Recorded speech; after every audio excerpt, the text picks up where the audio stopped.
All right, I'm starting off here with about a 15-pound brisket, and it's a good size. It's a little easier to cook at that size, so I'm actually cooking two of them. See, I've got the other one already prepped over here, ready to roll. But that's a little easier than cooking like a big 20-pounder. Just cooks a little bit more evenly and it absorbs more smoke.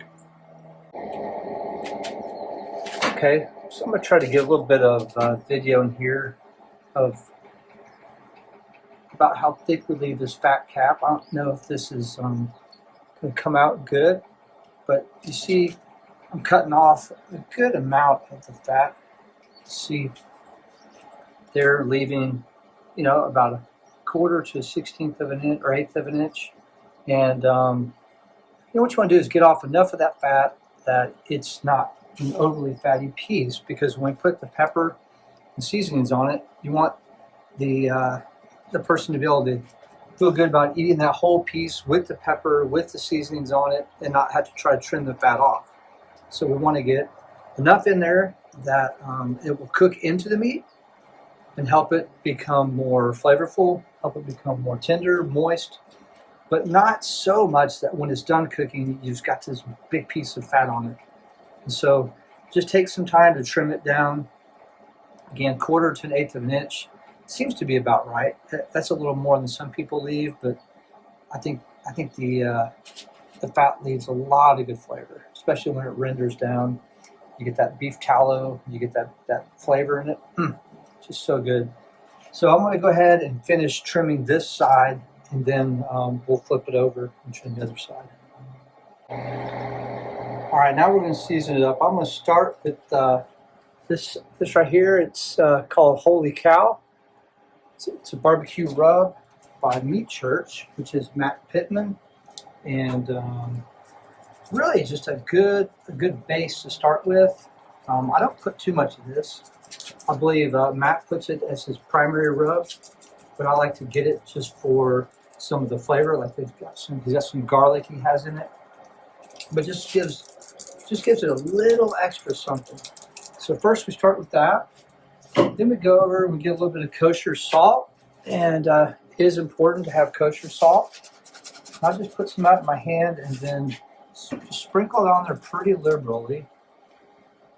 Get good coverage on your brisket, but not too much. I do kind of like salty flavor, so I will put a little bit more.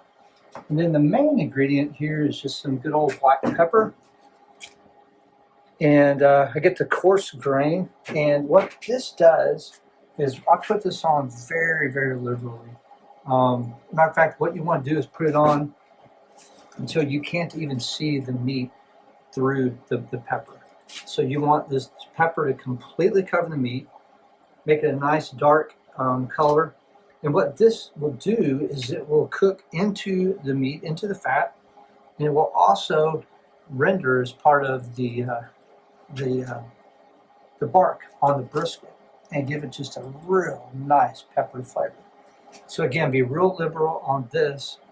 And then what you want to do is after you get it put on there, take and massage it in. Just press with your fingertips and your palms. And do this for about a minute and get it nice and set into that fat before you flip your brisket over. And then when we flip it over, we're going to do the exact same thing, including this step of just pressing that into the meat. And when you get done, you're going to have just a nice layer of the seasoning that's just pressed into the brisket. You see if I move the brisket, it actually doesn't really even come off at all. So I think it benefits keeping it on there when you get to flip the brisket and when you put it on the grill. All right, got them all seasoned up, ready for the pit. And again, the two 15-pound briskets. And you can see here, we've got the coating. A nice close shot of that. Again, don't want to be able to see the meat through the seasoning at all. So we're going to put both of these on here. Right now, the Smoker is set at 205 degrees. So we're going to keep it at 205. Here's other brisket. It's just a little bit smaller, but again, seasoned, and the cap side is up. So the fatty side is facing up. You want that lean side that doesn't have much fat on it on the bottom. Very important, because that fat will melt down into the meat as it cooks, and these will shrink as they cook. So there we go. There's both of them on there, 205 degrees, and we're going to let this go for 12 hours at 205. You can also do 200, and then we'll come back and we'll check it here in about 12 hours. All right, now it's been about 10 hours. I'm going to go ahead and do this at 10 hours instead of 12. Got here good old butcher paper. You can get this at HEB. Well, I get a lot of places. This is some that I bought off of Amazon. Go ahead and put your butcher paper out. Pull out, looks like about 5 feet of this stuff.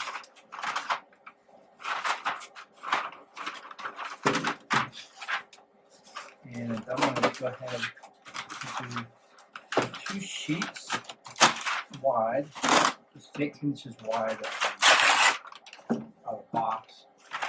But because brisket's a little bit bigger than that, I'm going to put 2 sheets side by side.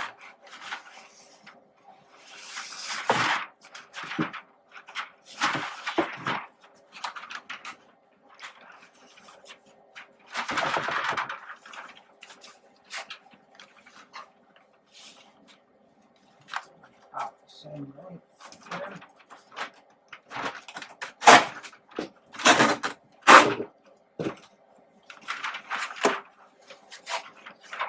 And what I did was the fat that was trimmed off of the brisket last time, melted it down into some beef tallow.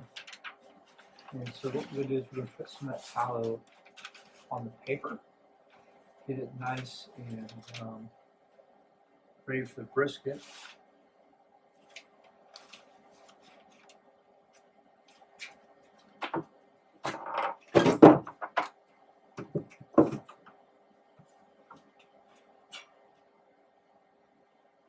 Tallow's right here, just a jar of it. I'm going to pour some on here.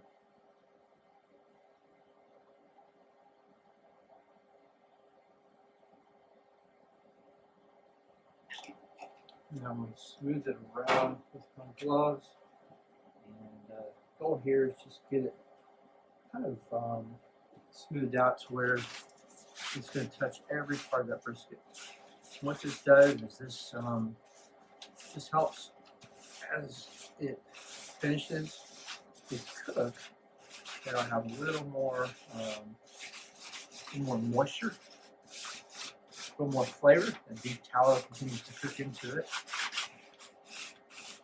And the reason we're doing the paper is because we've gotten the 10 hours of smoke, so that's about enough to absorb into the meat.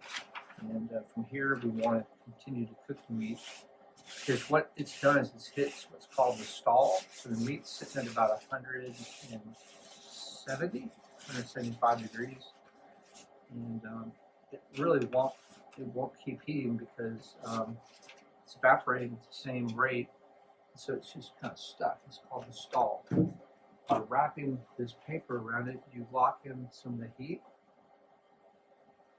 as it's cooking, and it's again continue to its cook.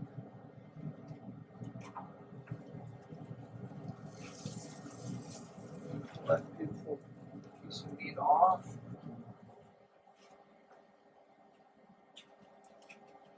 Set it right on top of that tallow we mixed it there. And fold the paper long ways over the meat. And both sides.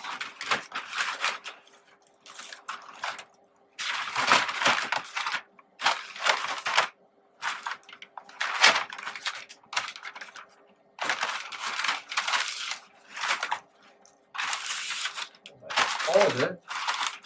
Get a good smooth fold.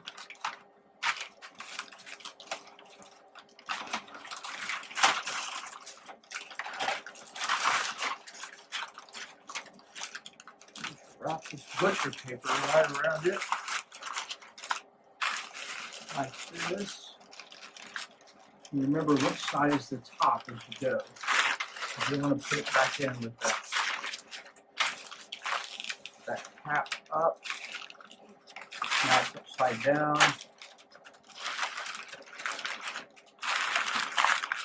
Right side up.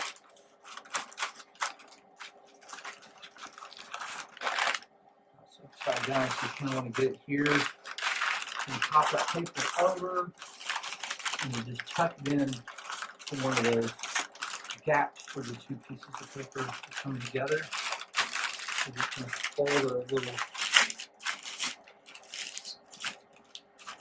corner over, tuck it in just to keep the paper around it. And if you do two wraps like I just did, or 3 or 4, it really does not matter. I just want to make sure you get at least kind of two rolls on it. I'll go ahead and put this bad boy back in here. Side.